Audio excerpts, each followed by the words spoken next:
Hello all, நான் நந்து. இது என் voice. இது பிகமிங் மீ சீரீஸில் டே 23 சாட்டர்டே. உங்கள் டே எப்படி போச்சு? இன்றைக்கி எப்படி எனக்கு தெரியும் எந்த வேலையும் செய்ய மாட்டேன்னு. நாளைக்கும் செய்ய மாட்டேன், மண்டேலேருந்து தான் ஸ்டார்ட் பண்ணுவேன். ஏன்னா சாட்டர்டே சண்டே எப்பயும் நான் சொல்கிற மாதிரி லீவு, அதனால் வேலை எதுவும் செய்யலை. காலையில் எழுந்திரிச்சு துணி காய போட்டு எடுத்து மடித்து வைக்கிறது. அப்புறம் இன்றைக்கி வீட்டிலையே அது என்னது, மிளகா பஜ்ஜி போட்டு சாப்பிட்டோம். அப்புறம் பாத்திரம் கழுவி வைக்கிறது, வீட்டை ஒதுங்க வைக்கிறது. சாப்பிட்டுட்டு தூங்கலாம்னு நினச்சேன், தூங்கவும் இல்லை. புக்கு படிக்கலாம்னு நினச்சேன், புக்கும் படிக்கலை. ரீல்ஸ் பார்த்தே டைம் ஓடிடுச்சு. இன்றைக்கி சாயங்காலம் டி நகருக்கு போனேன். டி நகர் போய் அங்கே ஃப்ராங்கி சாப்பிட்டேன். அப்புறம் ஒரு கடைக்கு போனேன், துணி கடைக்கு. அப்புறம் அப்படியே வீட்டுக்கு வந்துட்டேன்.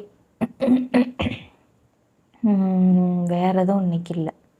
வரும்போது வேகமாகவே தீநகர்லேருந்து கிளம்பிட்டோம். நான் என்ன நினச்சேன், வரும்போது சரி ஃபோரம் மால் போகலாம் அப்படின்னு நினச்சேன். பார்த்தா ஃபோரம் மாலுக்குள்ளே அந்த அந்த அந்த திரும்புகிற இடம் இருக்கும்ல, அந்த திரும்புகிற இடத்துக்கே அந்த சிக்னல்லேருந்து இது நிற்கிது, காரு டிராஃபிக் ஆகி நிற்கிது. சரி எதுக்கு, இன்னொரு நாள் போய்க்கலாம் அப்படின்னு சொல்லிட்டு. ஏன்னா இன்றைக்கி போயிருந்தால் அங்கேயும் ஏதாவது சாட்டர்டே சண்டேனா மால்ஸில் ஏதாவது பண்ணுவாங்கள்ல, ஏதாவது வேடிக்கை பார்த்துட்டு பராக் பார்த்துட்டு வரலாம் அப்படின்னு நினச்சேன். அது நடக்கவில்லை. வீட்டுக்கு தோசை தின்னுட்டு இப்போ வீடியோ எடுத்துக்கிட்டு இருக்கேன். அப்புறம் இன்றைக்கி கையில் துவைக்க வேண்டிய வேலையை தான் இருந்துச்சு, அதை நான் எழுதிட்டேன், அடிக்கவே இல்லை. நான் ஃபஸ்ட்டு நார்மலாக பென்சிலை வச்சு அடிச்சுக்கிட்டு இருந்தேன். அடித்து ஒரு நிமிடம், இந்த நோட்டில் ரெட் கலர் தான் போட்டிருக்கேன். ஃபஸ்ட்டு என்ன பண்ணுவேன், பென்சிலை வச்சு அடித்து டிக் போடுவேன். சரி, பென்சிலை வச்சு அடித்து டிக் போட்டால் ஓரளவுக்கு சாட்டிஸ்ஃபேக்ஷனாக இருக்குது. அதுவே நம்ம ஸ்கெட்சில் போட்டால் அப்படின்னு ரெட் கலர் ஸ்கெட்சில் வச்சு அடித்து போட்டு பார்த்தேன். என்ன ஆச்சு, அது செம்மையாக இருந்துச்சு. அது பேஜ் ஃபுல்லாக ரெட் கலரில் அடிச்சு இன்றைக்கி நம்ம ஃபுல் ப்ரொடக்டிவாக இருந்திருக்கோம் அப்படின்ற எண்ணம் நம்மளுக்கு தோணுச்சுன்னா நல்லாயிருக்கும்ல. ஸ்கெட்சில் வச்சு அடிச்சு பார்த்தேன். அதுக்கப்புறம் ஒரு நாள் இதே மளிகை சாமான் வாங்க போகும்போது அந்த சூப்பர் மார்க்கெட்டில், அப்போ தான் நான் ரொம்ப வருஷம் கழித்து நான் எனக்குன்னு தனியாக பேனா வாங்கினேன். இல்லாட்டி நான் வீட்டில் ஏதாவது பேனா இருக்கும், அது தூக்கிட்டு வந்துடுவேன். இப்போ தான் எனக்குன்னு நான் பேனா வாங்குகிறேன். இல்லாட்டி எங்கள் அம்மா அப்பா வாங்கி வச்சுருப்பாங்க, நான் தூக்கிட்டு வந்துடுவேன். இந்த பேனா அந்த மாதிரி கிராசரியில் வாங்கினேன். இது இன்னும் தீரலை. இங்கே வேறு இன்னும் இவ்வளோ இருக்குது. நான் என்னைக்கு தீக்க, பேனா யூஸ் பண்ணி தீக்கிறது அது ஒரு விதமான சாட்டிஸ்ஃபேக்ஷன். காணாமல் போனால், எனக்கு பேனா காணாமல் போயிடுச்சே அப்படின்ற எண்ணத்தை விட, சார் நம்மளால் அதை நம்மளால் யூஸ் பண்ணி அது தீர்ந்து போய் தூக்கி போட முடியலையே அப்படின்ற ஃபீலிங் தான் எனக்கு கொஞ்சம் கஷ்டமாக இருக்கும். இன்றைக்கி நான் அடிக்கலை, துணி மடிச்சிட்டேன், கையில் துவைச்சிட்டேன், அவ்வளோதான். இன்றைக்கி டே இப்படி தான் போச்சு. வேறு இன்றைக்கி நடுக்கோடை எடுத்து சட்டி மண்டையாக வந்திருக்கேன்.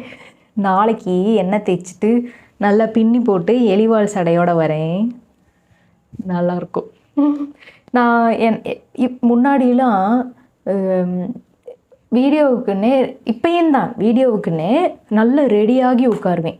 முன்னாடிலாம் பவுட்ரு போட்டு பொட்டு வச்சு சந்தனம் வச்சு ஒழுங்காக தலையை சீவி நல்ல ட்ரெஸ் போட்டு, அப்போ ஷால் போடுற பழக்கம்லாம் இருந்துச்சு. ஷால் போட்டால் ஷாலை பின் பண்ணி அப்படிலாம் உட்காருவேன். போக போக அந்த ரெடியாகிற விதங்கள் மாறிடுச்சு.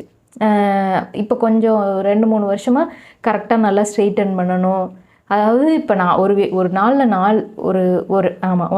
4 வீடியோ எடுக்கிறேன்னா, வேர்வையில் ஸ்ட்ரெயிட்டன் பண்ணாலும் என்ன ஆகும், அந்த வேர்வை பட்டு அந்த ஸ்ட்ரெயிட்டன் பண்ணதெல்லாம் போயிடும். குறிப்பாக இந்த இடத்துலலாம் போயிடும். அப்போ வீடியோ எடுக்கும்போது ஸ்ட்ரெயிட்டாக இருக்கும், வீடியோ முடிக்கும்போது ஃப்ரிஸி ஆயிரும். அந்த மாதிரி ரெடி ஆகி நான் கேமரா கான்ஷியஸாக உட்கார்றது அப்படின்ற ஒரு இது இருக்குல்ல, அது பண்ணிகிட்ருக்கேன். மற்ற நந்து மதுரைக்காக இருக்கட்டும், இல்லை என் வாய்ஸ்லேயே ஒரு சில வீடியோஸ்க்கு அப்படி தான் பண்ணிகிட்ருக்கேன். ஆனால் இந்த பிகமிங் மீல வந்து நான் என்னைய பற்றி கவலையே பட தேவையில்லை. இப்போ இந்த ட்ரெஸ்ஸு நான் இன்றைக்கி யோசித்தேன், நம்ம வந்து இந்த ட்ரெஸ்ஸவே மறுபடியும் போட்டு போட்டு ரிப்பீட் பண்ணுறோமோ வீடியோவில், நல்லா இருக்காதோ அப்படி யோசித்தேன். ஆனால் நான் அது மற்ற இதுக்கெலாம் அப்படி யோசிக்க மாட்டேன். எனக்கு ட்ரெஸ்ஸு ரிப்பீட் பண்ணுறதுலாம் எனக்கு பிரச்சனை கிடையாது. ஆனால் இது டெய்லி போடுறதுனால ஒரு மாதிரி ரெப்படிட்டிவாக ஒரே நாளில் அந்த பிள்ளை வீடியோ எடுத்து போடுதோ அப்படின்ற மாதிரி ஏதாவது ஒரு டவுட் வந்துடுமோ அப்படின்ற மாதிரிலாம் நான் நினச்சேன். அதுக்கப்புறம் சரி என்னத்துக்கு நான் வேணும்ன்ட்டே இந்த இந்த நடுக்கோடு எடுத்தேன். நடுக்கோடு எடுத்தால் இந்த லைட்டுக்கு நேரம் உட்காந்துருக்கேன்னா அது வந்து இன்னும் அந்த பால்டுனஸ் சொட்டையாக இருக்கிறது நல்லா தெரியும். ஆனாலும் பரவாயில்லை, எல்லாமே பரவாயில்லை, பரவாயில்லை, நல்லா தான் இருக்கு. அதான் நான் என்ன நினச்சேன், நீ நல்லா எண்ணெய் தேய்ச்சிட்டு நல்லா பின்னி இந்த இங்கே இருக்குல்ல இதை வந்து இப்படி சுருட்டி இங்கே இப்படி ரப்பர் பேண்ட் போடுவோம்ல, நான் சின்ன பிள்ளையில எண்ணெய் தேய்ச்சா அப்படி தான் போட்டு படுப்போம். ஏன்னா இதுக்கு ஒன்று விஷயம் சொல்லுவாங்க, சொல்லவா? இந்த நுனி இருக்குல்ல, இந்த நுனி பொண்ணுங்களோட முடியில் இருக்கிற இந்த நுனி தரையை பார்த்து இருக்கக்கூடாதான். அதனால் எப்பயுமே இப்படி மடித்து தான் போடணுமா. என்னத்தையா சொல்லிக்கிட்டு இருப்பாங்க. எங்கள் பாட்டி சொல்லுவாங்க, மடிச்சு கட்டுன்னு. மடிச்சு கட்டினா நல்லாவே இருக்காது பற்றி. எதுக்கு இதெல்லாம் பேசினேன்? வீடியோவில் வந்து மற்ற கண்டென்ட் க்ரியேட் பண்ணும்போது எனக்கு அந்த மாதிரி நல்ல ப்ரெசன்டபிளாக உட்காரணும் அப்படின்ற ஒரு கம்பல்ஷன் இருக்குது. எனக்கே தெரியுது, நான் முன்னாடி இருந்த வீடியோஸில் எப்படி வீடியோ போடுவேன், இப்போ அது அந்த ஃபார்மெட் மாற்றினதுக்கப்புறம் நல்லா எப்படிலாம் அந்த ரீச் அதிகமாகுது, வீடியோ வந்து பார்க்கவே ஒரு ப்ளசண்ட்டாக இருக்குது. அதுக்கெலாம் அந்த மாதிரி ஒரு கம்பல்ஷன் இருக்குது. ஆனால் இதுக்கு அப்படி எந்த கம்பல்ஷனும் கிடையாது. எனக்கு யூடியூப் ரொம்ப பிடிச்சிருக்கு. ஏன்னா இன்னொன்று ஒரு விஷயம் சொல்கிறேன், யூடியூப் ஏன் பிடிச்சிருக்குன்னா இதில் பெருசாக ஜட்ஜ்மெண்ட்ஸே இல்லை. ஏன்னா நம்ம தான் அதை கிளிக் பண்ணி பார்க்குறோம். இதுலேயும் நெகட்டிவ் கமெண்ட்ஸ்லாம் நான் பார்த்துருக்கேன், எனக்கும் வந்திருக்கு, மற்றவங்களுக்கு வந்ததையும் பார்த்துருக்கேன், அப்யூசிவ் கமெண்ட்ஸ் வந்ததையும் பார்த்துருக்கேன். ஆனால் எனக்கு இன்னும் வரலையா, அதனால யூடியூப் நல்லா இருக்கிற மாதிரி இருக்குது. எனக்கு இன்னும் அப்யூசிவால் எதுவும் யூடியூப்லலாம் இன்னும் வரலை.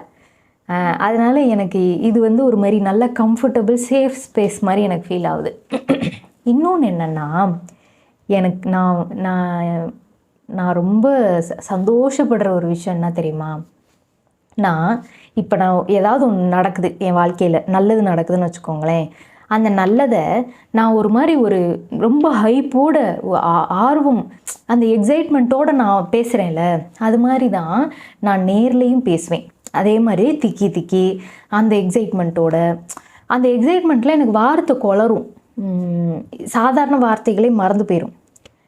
ஆனால் அந்த எமோஷன்ஸ் ஒரே மாதிரி தான் இருக்கும்.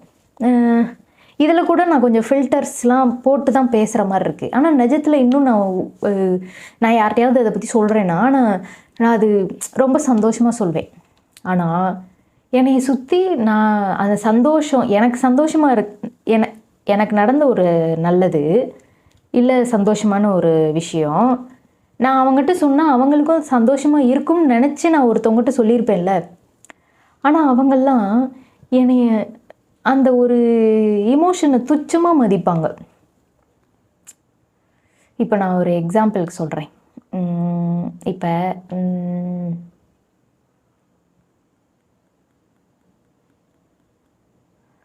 என்ன சொல்லலாம்,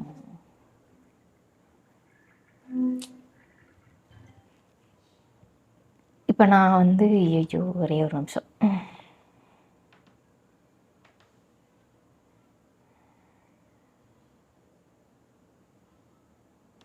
பாஸ் பண்ணி யோசிச்சுட்டு வரேன். இப்போ நான் முந்தானேத்தோ வீடியோவில் சொல்லியிருந்தேன், நான் வந்து அன்ப்ரொடக்டிவாக இருந்ததுக்கு நான் கில்ட்டியாகவே ஃபீல் பண்ணல அப்படின்னு சொல்லியிருந்தேன். இதை வந்து நான் ஒரு எக்ஸைட்மெண்ட்டோடு சொல்கிறேன் வீடியோவில்.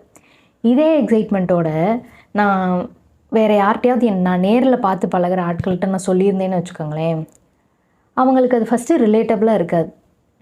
ஏன்னா ஃபுல் டைம் வேலைக்கு போவாங்க, இது என்ன அப்படின்ற ஒரு மாதிரி இருக்கும். இன்னொன்று, அவங்களுக்கு அது புரிஞ்சாலுமே அவங்க அதை ஒரு மாதிரி அதை சட்டை பண்ண மாட்டாங்க, அப்படியே டாப்பிக்கை மாற்றுவாங்க.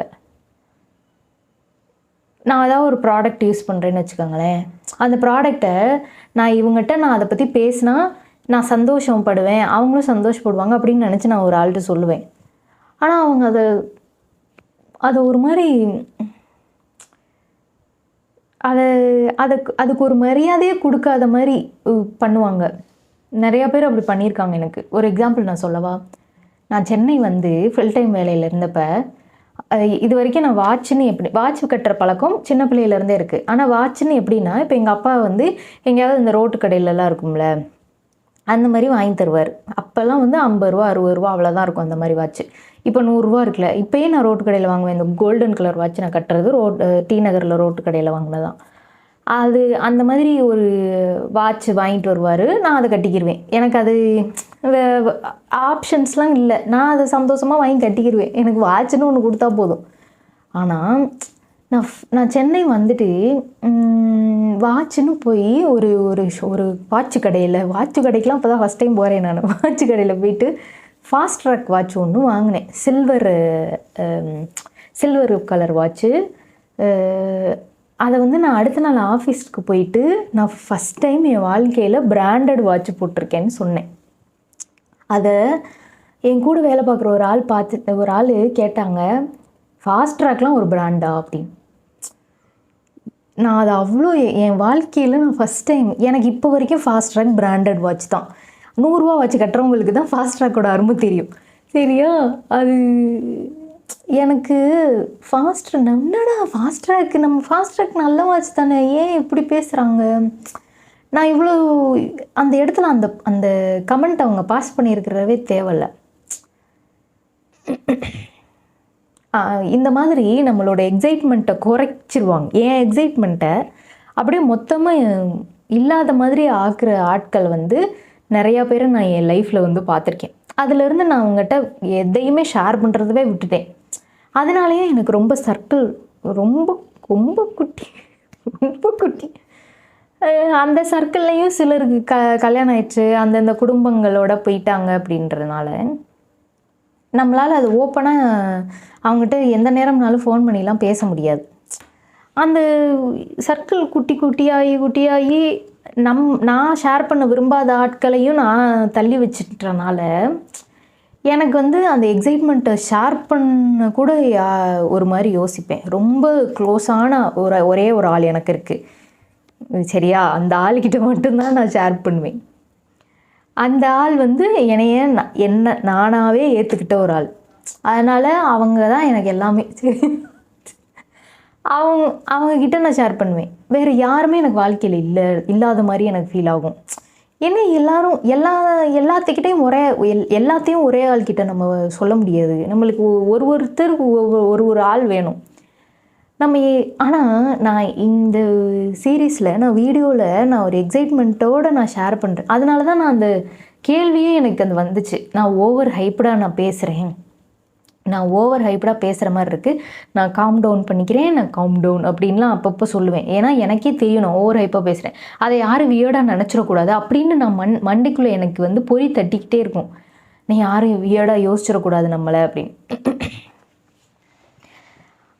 நான் ஏதோ ஒரு வீடியோவில் நான் சொல்லியிருந்தேன், நான் இந்த மாதிரி ரியாக்ஷன்ஸ் கொடுத்து நான் நார்மலாக இப்படி பேசுகிறதே ஓகே தானா, இல்லை காம் டவுன் ஆகிட்டு நான் நார்மலாக இருக்கும்போது அதை பற்றி இந்த மாதிரிலாம் நான் பண்ணேன், இப்படி பண்ணேன், அப்படி பண்ணேன்னு சொல்கிறது ஓகேவான்னு கேட்ட வீடியோவுக்கு 3 கமெண்ட்டு இதை பற்றியே வர்றதே எனக்கு பெருசுன்றேன். 3 கமெண்ட் வந்து நீங்கள் இப்படியே போடுங்க, இதான் ரியலிஸ்டிக்காக இருக்குது, வியூஸ் வரலை அப்படின்லாம் நீங்கள் இந்த சீரீஸை ஸ்டாப் பண்ணிடாதீங்க, இது ரொம்ப நேச்சுரலாக இருக்குது, அந்த எக்ஸைட்மெண்ட்டை பார்க்குறதே எங்களுக்கு நல்லா இருக்குன்னு கமெண்ட் போடுறாங்க. இன்ஸ்டாகிராமில் மெசேஜ் வந்துச்சு.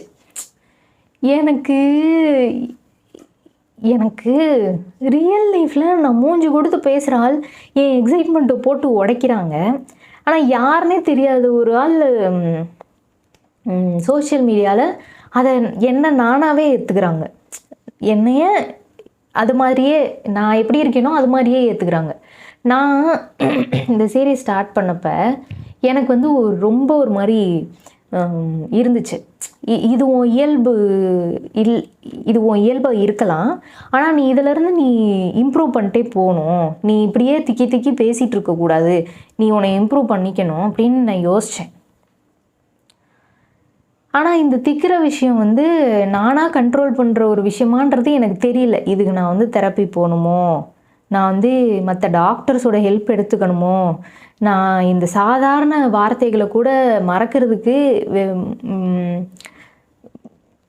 டாக்டர்ஸோட ப்ரொஃபஷ்னல்ஸோட ஹெல்ப்பை நான் எடுத்துக்கணுமோன்னு எனக்கு இப்போ ஒரு எண்ணம் வருது. நீயா ஒரு விஷயத்துக்கு சொல்யூஷன் கண்டுபிடிக்க ட்ரை பண்ணாத அப்படின்னு. அது எப்பயோ எனக்கு வந்துருச்சு.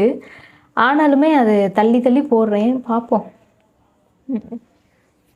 அதனால் நான் என்ன சொல்ல வரேன்னா, நீங்கள் யார்கிட்டையாவது இந்த மாதிரி போய் எக்ஸைட்டடாக ஒரு விஷயத்த சொல்லும்போது அவங்க படக்குன்னு அதை ஒரு விஷயமாகவே கன்சிடர் பண்ணாமல் உங்களுக்கு கீழே தூக்கி போட்டு உங்களோட எக்ஸைட்மெண்ட்லாம் உடைக்கிறாங்கன்னா, அந்த பர்சன் வந்து ஒரு மிகப்பெரிய ரெட் ஃபாரஸ்ட்னு அர்த்தம். அந்த ரெட் ஃபாரஸ்ட் கிட்டேருந்து தள்ளி இருக்கிறது தான் உசிதம். அது வந்து லவ்வராக இருந்தாலும் சரி, ஃப்ரெண்டாக இருந்தாலும் சரி, இல்லை எனக்கு வச்சது மாதிரி கூட வேலை பார்க்குறவங்களா இருந்தாலும் சரி, எப்படியா இருந்தாலும் யார் உங்களை மதித்து உங்ககிட்ட பேசுகிறாங்க, யார் உங்களோட ஆசைகளை அட்மையர் பண்ணி கேட்குறாங்க. ஒரு சிலர்லாம் எனக்கு இருக்காங்க நேரில். நான் ஏதாவது ஆசையாக சொல்லும்போது அவங்க அதை அட்மையர் பண்ணி கேட்பாங்க. சார் இவளுக்கு பிடிச்சது ஒன்று நடந்துருச்சு. ஏன்னா என்னோடய ட்ராமா எல்லாம் அவங்களுக்கு தெரிஞ்சிருக்கும். அதுலேருந்து ஒரு சந்தோஷமான விஷயம் நடக்கும்போது அவளுக்கு ஒரு நல்லது நடக்குதுங்க. அந்த மாதிரி ஆட்கள் 1 இல்லை 2 இருந்தால் கூட போதும் வாழ்க்கையில். நம்மளுக்கு வயசு ஏற அந்த இது நம்மளுக்கே புரிய ஆரம்பிக்கும். குவான்டிட்டி அதிகமாக இருக்கிறது தேவையில்லை, குவாலிட்டியாக இருந்தால் 1 2 இருந்தாலே போதும் அப்படின்னு. அது எதுவாக இருந்தாலும். அதனால் என்னோடய எக்ஸைட்மெண்ட்டை அதே மாதிரி நான் கொடுக்குற மாதிரியே ரிசீவ் பண்ணி என்னைய தட்டி கொடுத்து இன்னும் போகணும் அப்படின்னு என்னைய உந்தி தள்ளுற எல்லா ஆட்களுக்கும் ரொம்ப நன்றி. நிறைய விஷயத்துக்கு நான் கிரேட்ஃபுல்லாக ஃபீல் பண்ணுறேன். திரும்ப ஒவ்வொரு வீடியோலையும் நான் இதை சொன்னாலும் கூட அது பத்தவே பத்தாது.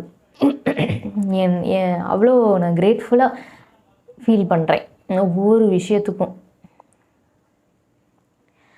அப்புறம் நான் ஒரு மைக் வாங்கலாமா அப்படின்னு பார்த்துட்ருக்கேன். இது இவ்வளோ நாள் இந்த மைக் வாங்கி 4.5 வருஷம் இருக்கும். 5 வருஷத்துக்கிட்ட இருக்கும். இன்ன வரைக்கும் இது எனக்கு நல்லா தான் உழைச்சிக்கிட்டு இருக்கு. ஆனாலுமே இந்த வயரை உள்ளே விட்டு சொருகி இது இப்படி இங்கே இப்படி இருக்கா, இதை இப்படி பிடிச்சிக்கிட்டே போகணும், ஏதாவது கதவை திறக்கணும் வரணும் அப்படின்னா. அதனால் ஒரு ப்ளூடூத் மைக் ஒன்று வாங்கலாமான்னு பார்த்துக்கிட்டு இருக்கேன். கம்மி விலைக்கு, காஸ்ட்லியாக ஒரு 1000 ரூபாய்க்குள்ளே சொல்லுங்கள். ஏதாவது இது இருந்தால், அது என்னது சஜஷன்ஸ் இருந்தால் வந்து இன்ஸ்டாகிராம்லேயோ இல்லை இந்த கமெண்ட்லேயோ கூட போடுங்க. இதை மாட்டிக்கிட்டு நான் பாட்டுக்கு எங்கேனாலும் உலாத்துற மாதிரி இருக்கணும். அந்த மாதிரி இந்த மாட்டிட்டு நான் பாட்டுக்கு எங்கேனாலும் போயிட்டு இதை பிடிச்சிக்கிட்டே இருக்கிற மாதிரி இருக்கக்கூடாது. அதனால் அந்த மாதிரி ஏதாவது ஒரு மைக்கு சஜஷன் இருந்தால் சொல்லுங்கள். 4000 5000 ரூபாய்க்கெலாம் வாங்க மாட்டேன் நான். 1000 ரூபா தான் என்னோடய பட்ஜெட். 700 ரூபாய்க்கு ஒரு மைக்கு பார்த்து வச்சுருந்தேன். அதுவே நல்லா இருக்குன்னு தான் ரிவ்யூஸ்லலாம் போட்டிருந்தாங்க. சரி, வேறு ஏதாவது யாராவது யூஸ் பண்ணிகிட்ருக்கிறவங்க அது சஜஸ்ட் பண்ணால் நல்லாயிருக்குமே, அந்த மாதிரி யோசிக்கிறேன். பாருங்கள், பார்த்து ஏதாவது சொல்லுங்கள். இன்றைக்கி நாள் நல்லபடியாக போச்சு. நாளைக்கு பெருசாக எதுவும் ப்ரொடக்டிவிட்டிலாம் இருக்காதுன்னு எனக்கே தெரியும். ஆனால் தெரியல, ஏதாவது ஒரு மேஜிக் நடக்கலாம். நாளைக்கு ஏதாவது புதுசாக வாழ்க்கையில் நடக்கலாம். நான் அதுக்கு வந்து எக்ஸைட்டடாக காத்துட்ருக்கேன். நாளைக்கு ஏதாவது நடந்துச்சு அப்படின்னா மறுபடியும் நாளைக்கு வந்து சொல்கிறேன். உங்கள் டே எப்படி போச்சுன்னு சொல்லுங்கள். நாளைக்கு இன்னொரு நல்ல வீடியோவில் பார்ப்போம். Good night.